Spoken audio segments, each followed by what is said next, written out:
আসসালামু আলাইকুম। প্রিয় দর্শক, অন্য মঞ্চের আলোচনায় আপনাদের সকলকে আমন্ত্রণ জানাচ্ছি।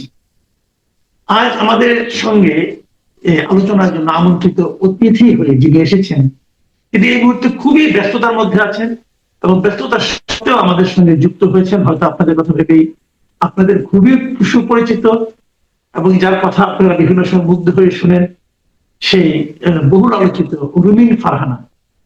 ব্যারিস্টার রুমিন ফারহানা, আপনাকে আমাদের অনুষ্ঠানে স্বাগত জানাচ্ছি।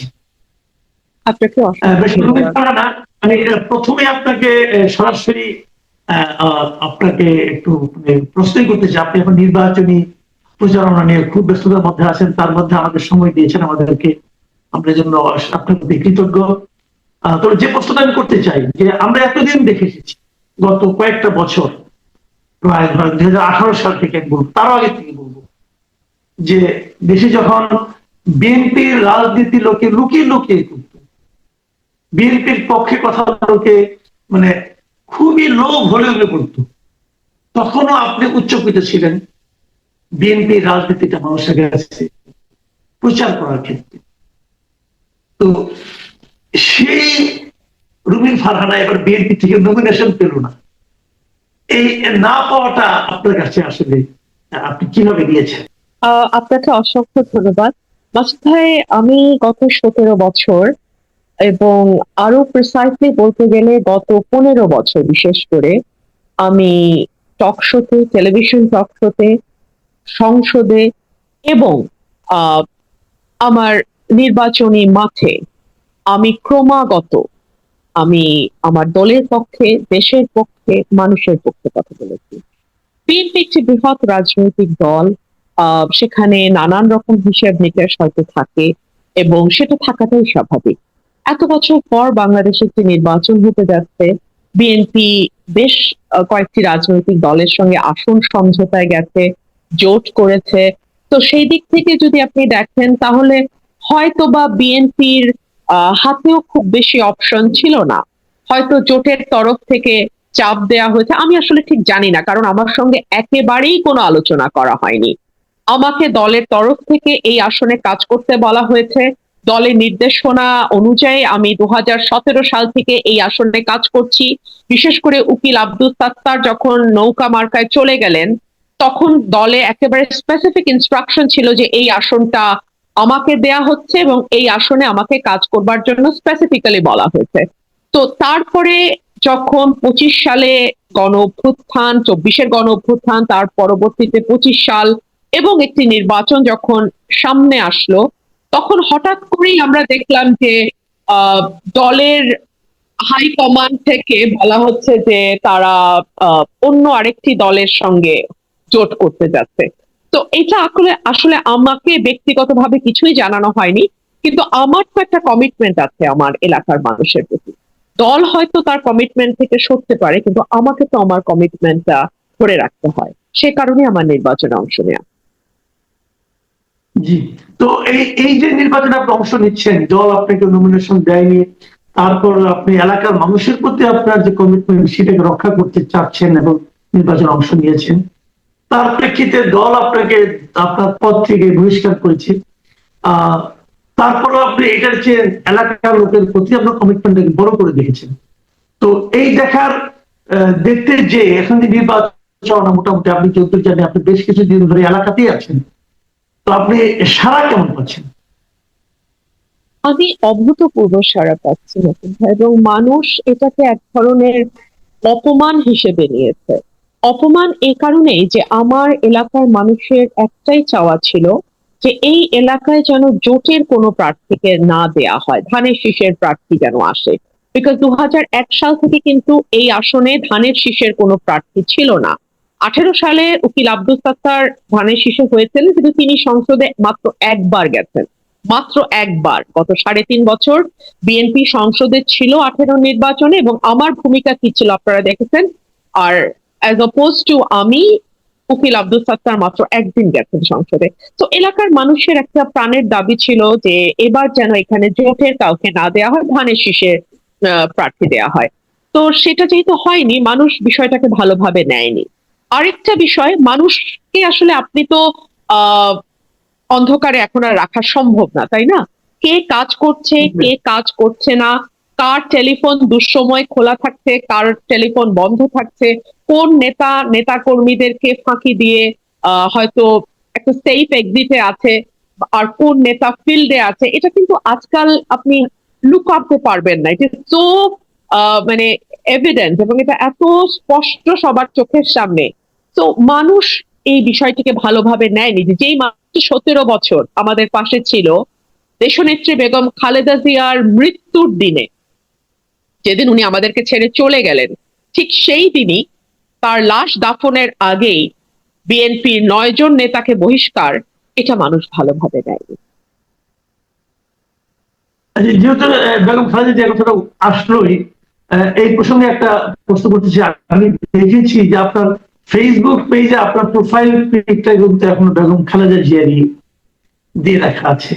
এটা কেন? দল তো আপনাকে বহিষ্কার করেছে, তো ওনার ছবি আপনার ফেসবুকে প্রোফাইল পিকচার হিসেবে কেন আছে? দেখুন, 80-র দশক থেকে নিজের জীবন, নিজের সমস্ত শখ আহ্লাদ বিসর্জন দিয়ে এই মানুষটি বিএনপিকে আজকের এই জায়গায় নিয়ে এসছে। দেশনেত্রী বেগম খালেদা জিয়ার অবদান কেবল দলের জন্য নয়, সমগ্র বাংলাদেশের জন্য অনস্বীকার্য। এবং আজকে বাংলাদেশে যে আরেকটা ডেমোক্রেটিক ট্রানজিশন হতে যাচ্ছে, তার পেছনে জীবন দিয়ে ভূমিকা রেখেছেন দেশনেত্রী বেগম খালেদা জিয়া। বিএনপিকে বিএনপির ফ্রেমে যদি আমরা দেশনেত্রী বেগম খালেদা জিয়াকে আটকাতে চেষ্টা করি, সেটা খুব একটা ক্ষুদ্র ফ্রেমে দেশনেত্রীকে আটকে ফেলার মতো হয়। দেশনেত্রী বেগম খালেদা জিয়া আমাকে রাজনীতিতে এনেছেন, তিনি আমাকে রাজনীতিতে পদ দিয়েছেন। আজকে যে সহ আন্তর্জাতিক বিষয়ক সম্পাদক লেখা হতো বহিষ্কারের আগের দিন পর্যন্ত, সেটা দেশনেত্রী বেগম খালেদা জিয়ার সিদ্ধান্ত। 2018 সালে আমাকে সংসদে পাঠানো দেশনেত্রী বেগম খালেদা জিয়ার সিদ্ধান্ত। 2026-এর নির্বাচনের ব্যাপারেও হাসপাতালে যাওয়ার আগে দেশনেত্রী বেগম খালেদা জিয়া আমার ব্যাপারে প্রশ্ন করেছিলেন যে ওকে কেন নমিনেশন দেয়া হলো না। তো এই মানুষটির প্রতি আমি যতদিন বেঁচে থাকব, আমার ঋণ আমি স্বীকার করে যাব। আমি যতদিন বেঁচে থাকব, আমার কৃতজ্ঞতা থাকবে। এবং আজকে ধানের শীষের, আজকে তো আমি বলি হাসতে হাসতে যে একসময় গাছের পাতাও নৌকা করতো, এখন গাছের পাতাও ধানের শীষ হয়ে গেছে। যারা একসময় নৌকার স্লোগান দিয়ে দিন শুরু করতো, তারা এখন ধানের শীষের স্লোগান দিয়ে দিন শুরু করে। তো এইরকম একটা অবস্থায় দলের বিপরীতে একা দাঁড়ানোর যে সাহস এবং আপোষহীনতা, জনগণের কাছে প্রতিশ্রুতি রাখবার জন্য দল থেকে বেরিয়ে দাঁড়িয়ে যাওয়া একা, এই আপোষহীনতা বা এই সাহস আমার বাবা এবং তারপরে দেশনেত্রী বেগম খালেদা জিয়ার কাছ থেকে আমার শেখা। আমি আপনাকে দুটো হাইপোথেটিক্যাল কোশ্চেন করবো। প্রথম প্রশ্নটা হলো, আপনি বেগম খালেদা জিয়ার কথা বললেন, আপনি কি মনে করেন যদি বেগম খালেদা জিয়া এখন জীবিত থাকতেন এবং উনি যদি সুস্থ থাকতেন এবং উনি যদি বিছানায় পড়ে না মানে কথা বলার অবস্থায় থাকতেন, তাহলে কি আপনাকে বহিষ্কার করা এতটা সহজ হতো? অসম্ভব, প্রশ্নই আসে না। দেখুন, উনি যতদিন পর্যন্ত জীবিত ছিলেন ততদিন পর্যন্ত বহিষ্কারের আদেশ তো আসে নাই। বহিষ্কারের আদেশ তো এসেছে উনি চলে যাওয়ার পরে। এবং বিশেষ করে আজকে যদি উনি জীবিত থাকতেন, আহ অনেক কিছুই হয়তো অন্যরকম হতো। আমি শুধু এটুকুই বলি। আরেকটা প্রশ্ন যেটা বলেছিলাম, দুটো হাইপোথেটিক্যাল কোশ্চেন করবো। আরেকটা প্রশ্ন হলো, আপনি বলছেন যে আপনি যদি আপনার এখানে এখন যদি ধানের শীষের কোনো প্রার্থী থাকতো, এখন তো আপনার এখানে ধানের শীষের কোনো প্রার্থী নেই, যদি ধানের শীষের কোনো প্রার্থী থাকতো, আপনি না হয়ে অন্য কেউ হতো, অন্য কাউকে যদি ধানের শীষ দিয়ে মনোনয়ন দেওয়া হতো, তাহলেও কি আপনি স্বতন্ত্র হিসেবে নির্বাচন করতেন? এটা খুবই হাইপোথেটিক্যাল মাসুদ ভাই, এটা আমাকে এক কথায় উত্তর দেওয়া ডিফিকাল্ট। কাকে নমিনেশন দিচ্ছে, তার গ্রহণযোগ্যতা, মানুষের সঙ্গে আমার আলোচনা করে, আমি যে আজকে যে নির্বাচনটা করছি এটাও কিন্তু আমি মানুষের সঙ্গে আলোচনা করেই সিদ্ধান্ত নিয়েছি। আমার এলাকায় 19টা ইউনিয়নের রিপ্রেজেন্টেটিভ নিয়ে বসেছি, আমি তাদের মতামত নিয়েছি এবং তারপরে আমার আজকের এই সিদ্ধান্ত। তো আর কাউকে যদি নমিনেশন দিত, তাহলেও আমি যেহেতু আমার এলাকায় কাজ করেছি, তাদের সঙ্গে আমার একটা কমিটমেন্টের ব্যাপার আছে, একটা তাদের প্রতি প্রতিশ্রুতি দেওয়া আছে আমার, তারা আমাকে যা বলতো আমি সেটাই করতাম। আচ্ছা, এখন তারা যদি বলতো না আমাদের একটা ধানের শীষ আছে, আপনি আর কেন দাঁড়াবেন, তাহলে হয়তো আপনি করতেন না। মানুষ যদি আমাকে সেরকম বলতো, সার্টেনলি আমি মানুষের যেটা কথা, মানুষের যেটা রায়, আমি সেটা মেনে নিতাম। এটা কিন্তু অনেক সময় কথা কথা হয়ে যায়। অনেকে বলে যে আমাকে জনগণ বলেছে এবং সে দাঁড়িয়ে যায়, এবং সেই জনগণ তো তার কাছের জনগণ। আপনার আশেপাশে যারা থাকে তারা তো আপনার, আপনি শুনতে চান, তারা তো সেটাই শোনায়। বাংলাদেশে তো এটা একটা আমরা টেন্ডেন্সি দেখি। মাসুদ ভাই, আমার মনে হয় আমরা যারা, মানে বিশেষ করে আমি আমারটা বলি, যেহেতু জি। আমার শত কোটি টাকার মালিক আমি না, আমি ব্যবসায়ী মানুষও না, আমি একজন আইনজীবী, প্রফেশনাল মানুষ, পেশাজীবী। তো আমার পক্ষে কিন্তু এত বড় ঝুঁকি নেওয়ার আগে, নির্বাচনের মতো এত বড় একটি ঝুঁকি নেওয়ার আগে, প্রত্যেক জরিপের রিপোর্ট কিন্তু আমি দেখেছি। আপনি জানেন, গোয়েন্দা সংস্থাগুলোর জরিপ হয়, আপনি জানেন দলগুলো জরিপ করে, এবং আজকাল বেশ কিছু সংস্থা আছে যারা কিন্তু পেশাদারিত্বের সঙ্গে জরিপের কাজটা করে দেয়। তাদেরকে তারা তাদের পারিশ্রমিক নেয় এবং পেশাদারিত্বের সঙ্গে তারা জরিপ করে। 8টা থেকে 9টা জরিপের রিপোর্টের উপর ভিত্তি করে আমি আজকে দাঁড়িয়েছি। তারপরে আমি আপনাকে অনুরোধ করব, আপনি তো আমার সাথে ফেসবুকে কানেক্টেড আছেন, এবং যারা আমার সঙ্গে ফেসবুকে নাই, আমার ফেসবুকে প্রত্যেকটা পোস্ট কিন্তু ওপেন ফর অল, সবাই দেখতে পারে। আপনারা একটু দেখবেন, আমার গণসংযোগ এখনো মার্কা পাইনি। আজকে আমি আমার 3টা ইউনিয়নে পথসভা করে আসলাম। সেটা পথসভা হলো না জনসভা হলো, সেই বিচারটা আপনারাই করবেন। আপনারা আমার ফেসবুকে যাবেন, দেখবেন, আপনারা দেখে সেটা বিচার করবেন। মার্কা তো পাননি, মার্কা কোন মার্কাটা আপনি চাচ্ছেন বা পাবেন বলে আশা করছেন? আমি হাঁস মার্কা চাবো, আর আশা করছি হাঁস মার্কায় নির্বাচন করবো।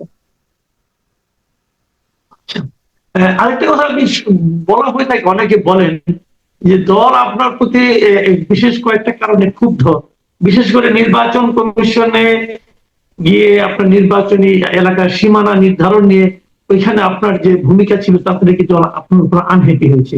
এই সম্পর্কে আপনি কিছু জানেন? আপনি কেউ কিছু বলেছেন? যেই দলকে 17 বছর পরিশ্রম করে হ্যাপি করতে পারলাম না, আর একদিনের ঘটনায় আনহ্যাপি হয়ে গেল, তাহলে এই দল আসলে আনহ্যাপি ছিল, নতুন করে কিছু করতে হয় নাই আমাকে। তো আপনি নিজের বিশ্লেষণটা কি, যে এতদিন সার্ভিস দেওয়ার পরে দল কেন আপনার হ্যাপি হতে পারলো না? এর কোনো ব্যাখ্যা আপনি নিজে নিজে গ্রহণ করেছেন?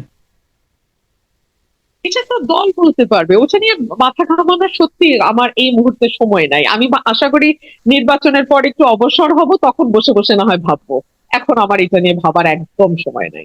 অনেকে আবার এ কথাও বলেন যে এটা পুরোটাই একটা স্ট্র্যাটেজি, যে আপনি নির্বাচনে যদি জয় হয়ে আসতে পারেন তাহলে দলে আপনি আবার ফিরে যাবেন, দল আপনাকে আবার বুকে টেনে নেবে। এই ধরনের কথা কিন্তু অনেকে বলে। এই ধরনের কোন স্ট্র্যাটেজির কি আপনি পার্ট? আহ একেবারেই না। আর ভবিষ্যৎটা তো ভবিষ্যতের হাতে। আমি এখানে অনেকগুলো ইফস এন্ড বাটস এর খেলা। আমি যদি জিতি, আমি যদি জিতি, দল যদি আমাকে বলে, তখন যদি আমি রাজি হই, আমরা কালকে কি হবে তাই তো জানি না।